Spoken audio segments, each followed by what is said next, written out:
الله ربي يا كريم يا دائم يا أرحم الراحمين. بسم الله الرحمن الرحيم. قال مصنف رحمه الله تعالى: العاقبة الخامسة وهي عقابة البواعث. Bermula aqabah yang kelima, iaitu aqabah bawa'ith. Ya, aqabah dia ada 7. Kita baru sampai aqabah yang kelima. Ya. Jadi, Masya Allah, ya, maka ulama bercerita kat kita, mengkabarkan kat kita, membagi tahu dekat kita tentang susahnya kita nak hampir dengan Allah. Susahnya kita nak hampir dengan Allah. Bukan senang-senang kita nak hampir dengan Allah. Susah. Mula-mula sekali kita kena masuk, kita lalui aqabah ilmu dan makrifah, aqabah taubat. Udah taubat, dah mengaji, udah makrifah, kita kena lalui pula halangan-halangan nafsu. Nafsu tak nak kita hampir dengan Allah. Makhluk larikan kita daripada jalan Allah. Syaitan memang perangai dia keluarkan kita dari jalan Allah. Dunia sentiasa menyibukkan kita supaya kita keluar dari jalan Allah. Itu selalu dalam khutbah kita dengar, dunia itu jambatan ke akhirat. Masalahnya kita kena tanya, jambatan dunia kita dah berhubung belum dengan akhirat? Takut tak berhubung. Jambatan dunia kita belum lagi berhubung dengan akhirat. Jambatan hidup, dunia lah ni. Jambatan harta, jambatan sehat, jambatan masa luang, jambatan masa lapang, berhubung tak lagi, bersambung tak lagi dengan akhirat. Jika tidak bersambung, waspada, awas. Jangan jambatan kita tak berhubung, tak bersambung. Dunia, pergi ke dunia. Macam orang buat highway. Buat highway. Jambatan tak siap. Sini siap, sini siap. Tengah-tengah tak siap. Tak bersambung. Ya. Maknanya jatuh je lah. Kalau kita lalu, jatuh je. Jatuh ke mana? Dunia lah. Itu sehat guna kat dunia, harta guna kat dunia, masa lapang guna kat dunia, masa sihat. Cuba kita fikir, berapa banyak umur kita yang kita buang untuk dunia, berapa banyak umur kita yang kita buang untuk akhirat. Balik tadi fikir, berapa banyak umur kita habiskan untuk dunia, berapa banyak umur kita habiskan untuk akhirat. Balik ni fikir. Saya fikir, tuan-tuan fikir. Berapa banyak? Umur kita, sihat kita, harta kita, nak dibandingkan kita telah habiskan untuk dunia, berapa banyak kita telah habiskan untuk akhirat. Baik. Allahu Akbar. Ini yang selalunya salafus soleh dia menangis ni, tuan-tuan, sabit ni lah. Duduk malam seseorang, jatuh air mata. Tak layak aku dah masuk syurga Allah Ta'ala. Sebab apa? Sebab tak ada benda yang boleh melayakkan kita masuk jannah Allah. Itu dia menangis malam, jatuh air mata. Kita tak pernah jatuh air mata kita. Jatuh air mata kita kerana memikirkan tentang akhirat. Ya. Allah Rabbi. Ya. Yakni yang membangkitkan bagi mengerjakan ibadat. Kemudian lazim olehmu hai saudaraku dengan berjalan. Apabila betullah bagimu jalannya. Ya. Bila jalan kita betul, insya-Allah. Dan dimudahkan bagimu akan sabilnya bila jalan kita betul, jalan itu dimudahkan oleh Allah. Kalau jalan tak betul, tak mudahlah. Kita nak jalan, kita tahu jalan, mudah tuan-tuan? Sekarang kita nak jalan, tak tahu jalan. Orang pun pakai Waze. Sekarang kan, pakai Waze. Tipu di Waze. Dibawa kata tengah mendang. Ulak jalan, kubur pula bawa dia. Ramai orang kena gitu tuan-tuan. Jalan mati dia kata, ulak jalan mati pula. Sebab kita bergantung kepada Waze tadi, Haji Wazir nama. Tipu dia Haji Wazir. Sebab apa? Sebab apa kita kena tipu? Sebab kita tak ada ilmu.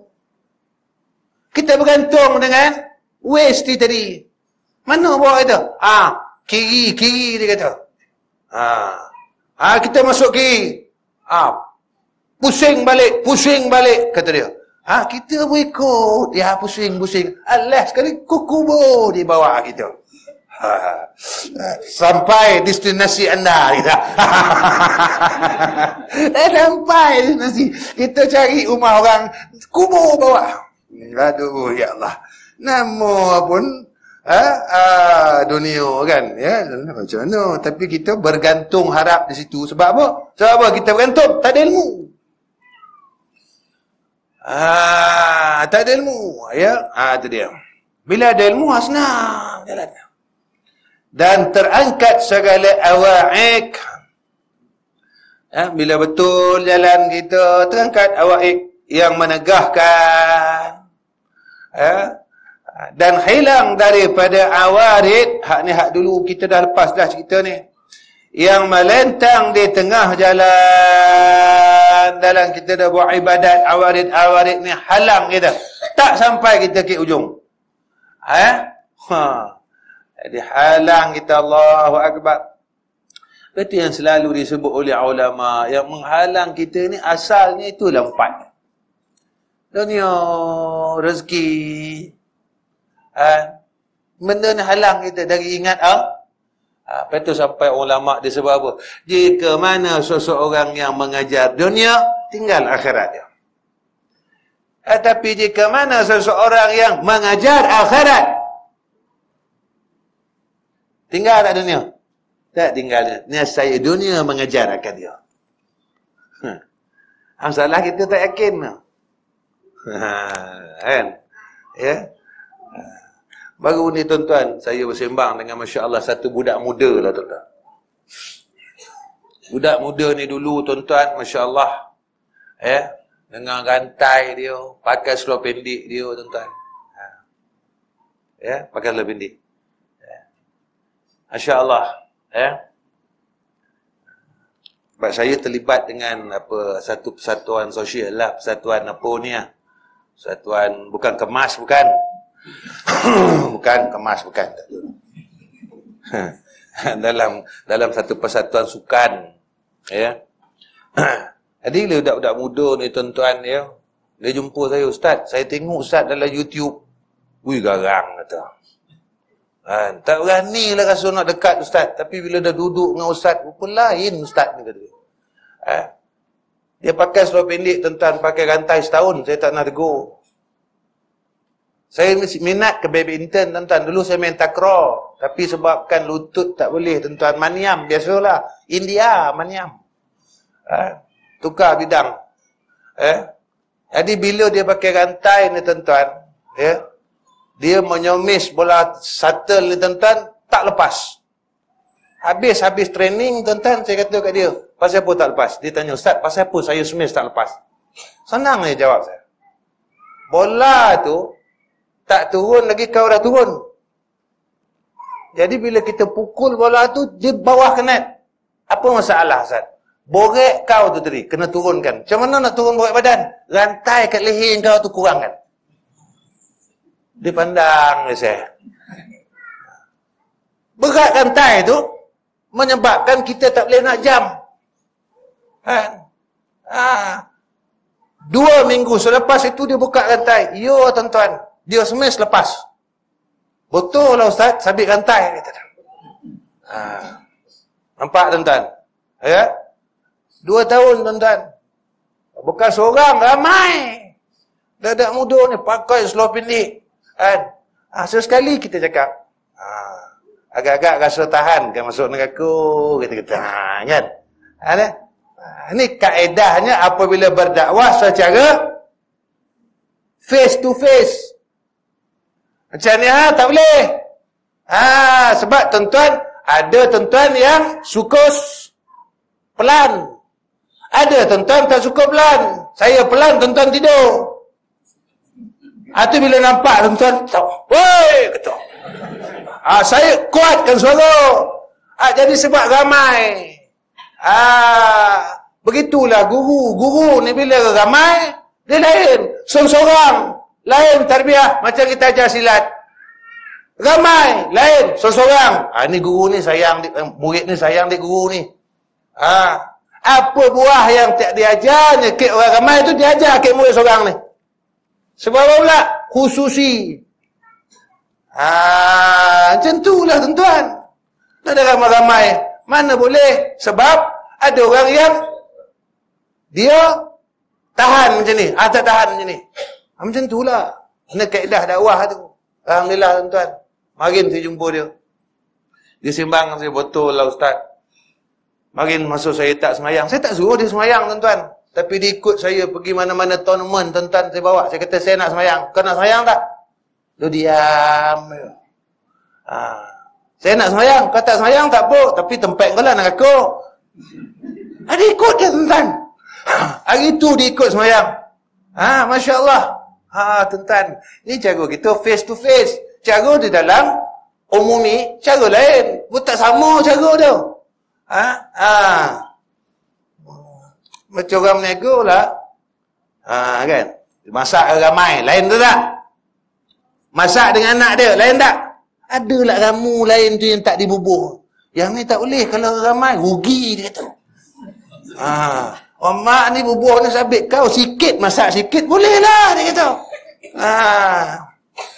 Tu mamak. Mi goreng mamak. Mana ada bondo yang dibubuh. Tahu kuih tu telur dibubuh. Cuma masak sendiri. Aduh, sotong bubuhnya, udang bubuh.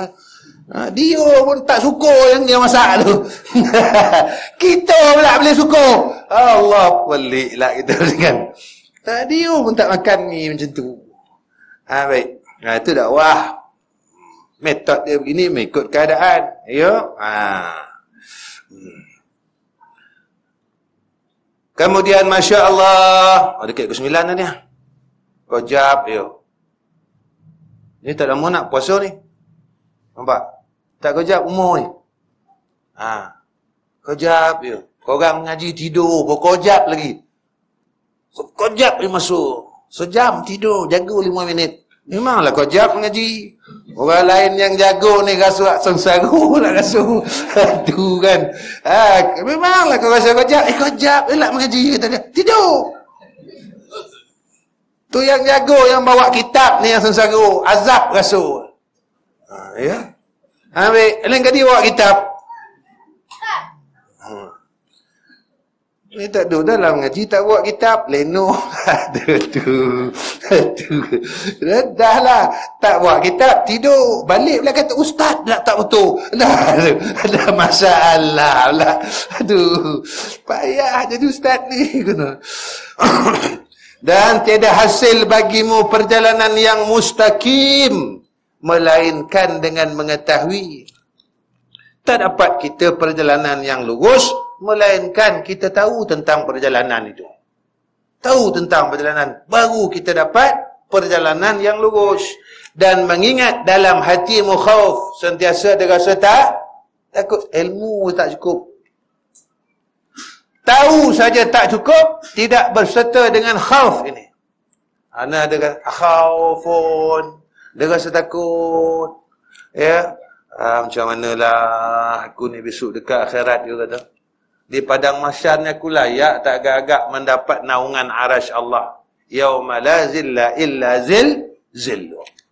Dan raja tak cukup sekadar takut, tetapi ada harapan dengan Allah. Ya Allah, aku harap-haraplah biarlah besok aku di padang mahsyar tadi tidak dalam keadaan yang huru-hara. Tenang. Harap dengan Allah. Dan engkau lazimkan keduanya sebenarnya atas tempatnya. Kena lazim kan? Khauf dengan harap ini kena selari. Dengan ilmu. Ada ilmu ya. Tapi tak datangkan takut. Tak mendatangkan rajak. Ada masalah. Bila ilmu kita tidak mendatangkan, tak kita dapat benda rajak, tak dapat khauf ini tadi, ada masalah. Kenapa aku ni tahu banyak benda yang aku tahu, tapi aku tak boleh takutkan Allah, aku tak ada harapan kepada Allah, yakni mengharap akan rahmat Allah. Baik, tuan-tuan saya kasih sekalian, ya, insya-Allah mudah-mudahan Allah pimpin kita, Allah sentiasa pimpin kita ke jalan Allah, ke jalan yang lurus. Mudah-mudahan. Jadi sebelum saya tutup ni tuan-tuan, insya-Allah saya nak bacakan 4 wirid. Supaya kita dapat pertolongan Allah daripada segala penyakit. Wirid-wirid ni tuan-tuan tahu, tuan-tuan hafal, cuma kita ulang-ulang. Ya, insya-Allah kalau kita istiqamah kan, masya-Allah yang disusun oleh ulama. Allah makan ubat kena.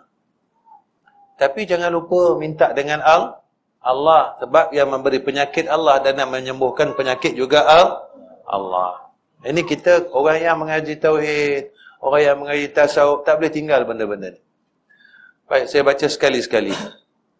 أعوذ بكلمات الله التامات من شر ما خلق بسم الله الذي لا يضر مع اسمه شيء في الأرض ولا في السماء وهو السميع العليم اللهم صل على سيدنا محمد طب القلوب ودوائها وعافية الأبدان وشفائها ونور الأبصار وضيائها وعلى آله وصحبه وسلم.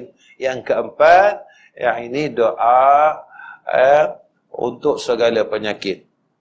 أعوذ بكلمات التامات من الريح الأحمر وداء الأكبر ومن كل داء في النفس والدم واللحم والجلود والعروق والعظام لا إله إلا أنت سبحانك إذا قضيت أمرا أن تقول له كن فيكون. Saya ulang lagi. أعوذ بكلمات التامات من الريح الأحمر وداء الأكبر ومن كل داء في النفس والدم واللحم والجلود والعروق والعظام لا إله إلا أنت سبحانك إذا قضيت أمرا أن تقول له كن فيكون. Masya Allah. Ya, kita hanya ada Allah. Kita hanya ada Allah. Jadi, dan kita hamba Allah. Jangan tinggalkan Allah. Ya. Allah bagi kita akal supaya kita usaha dan ikhtiar. Makan, minum, berubat. Tetapi jangan kita lupa Allah. Kita sendiri mohon dengan Allah. Minta dengan Allah. Jangan kita malas. Ya. Ini kemalasan yang paling bahaya apabila malas kita dengan Allah. Malas dengan dunia, tak bahaya lagi. Tapi malas dengan Allah, azab. Azab kita. Jadi, jangan kita meninggalkan Allah Subhanahu wa ta'ala. Tuan-tuan yang rahmati Allah, takat ini pertemuan saya dengan tuan-tuan wa akhir kalam. Assalamualaikum warahmatullahi wabarakatuh. Sebelum saya tutup dengan doa, ada 2 perkara yang saya nak sampaikan dengan tuan-tuan. Yang pertama, saya jemput jamaah di Surau Hitam ni pada 1 hari bulan 4 insya-Allah kami akan buat tahlil perdana rutin setiap tahun. Sempena dengan tahlil perdana almarhum Ustaz Ghazali bin Hasbullah. Jadi insya-Allah pada 1 hari bulan 4 itu jatuhnya Sabtu malam Ahad. Jadi Sabtu malam Ahad tu kita akan mula daripada lepas asar. Lepas asar kita akan membaca Maulid Diaul Amir. Kemudian sampai dekat maghrib kita rehat sekejap. Kemudian lepas maghrib kita akan baca tahlil. Tahlil khusus untuk almarhum dan sekalian gugur kita dan 2 ibu bapa kita yang telah dahulu pergi meninggalkan kita. Dan selepas daripada tahlil perdana, insya-Allah ada 2 kuliah perdana. Satu akan disampaikan oleh yang berbahagia Ustaz Wadi Anwar daripada Sungai Petani Kedah. Dan slot yang kedua akan disampaikan oleh saudara Samsul Debat. Jadi 9 hingga 10 akan diisi Ustaz yang berbahagia Ustaz Wadi. 10 hingga tengah malam akan diisi oleh yang berbahagia saudara Samsul. Malam tu insya-Allah mudah-mudahan program tu berjalan dengan baik. InsyaAllah kita tumbang kebau seko, insyaAllah. Cadangnya nak tumbang kebau seko, tapi duit tak ada lagi. Nak beli kebau tu. Cadang baru niat. InsyaAllah niat buat baik. Dapat baik tak? Main Ustaz kata kebau Ustaz. Ayam pula ni. Saya niat aja kebau. Duit kebau tak ada duit tu. Ada duit ayam tu. Dah dapat niat kebau.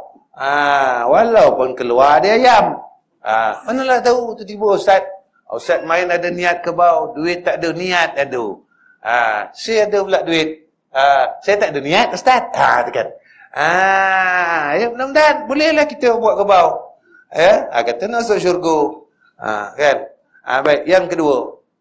Bulan ni 2 kali pula bil air datang.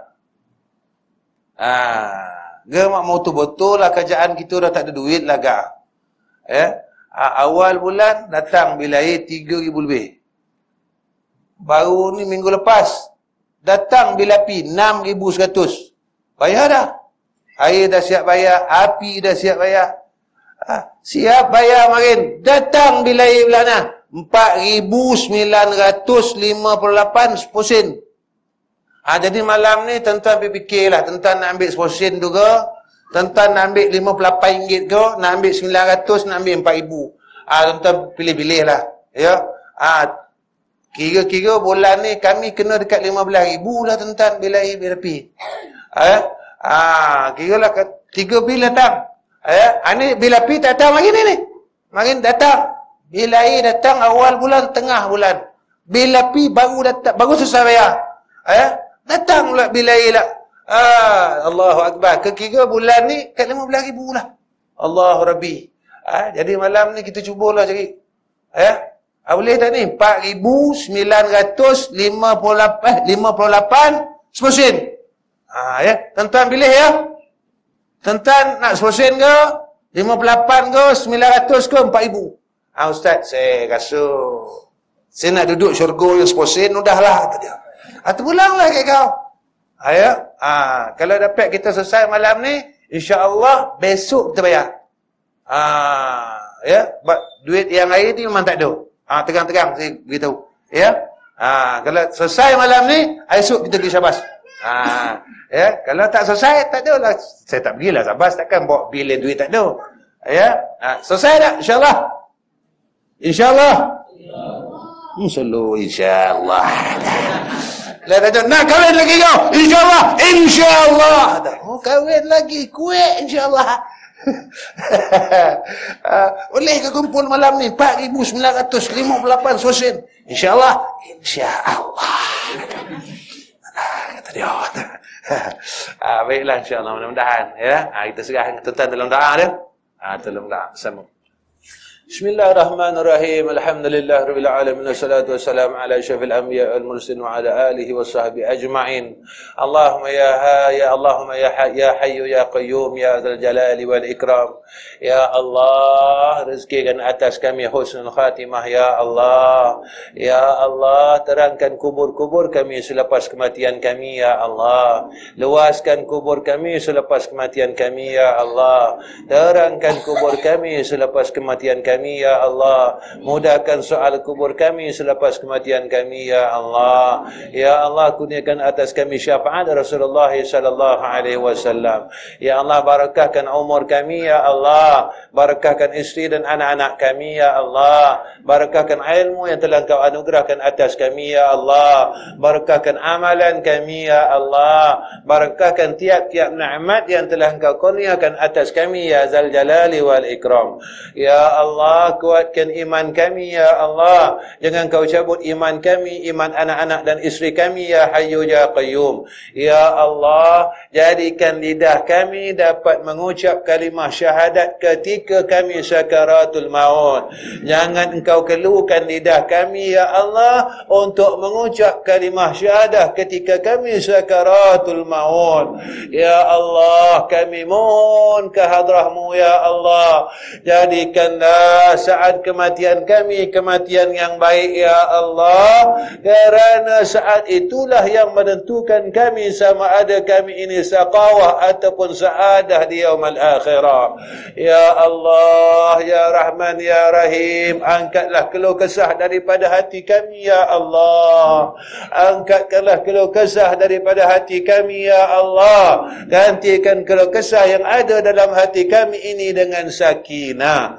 Wa sallallahu ala sayyidina Muhammad wa ala ali sayyidina Muhammad walhamdulillahi rabbil alamin.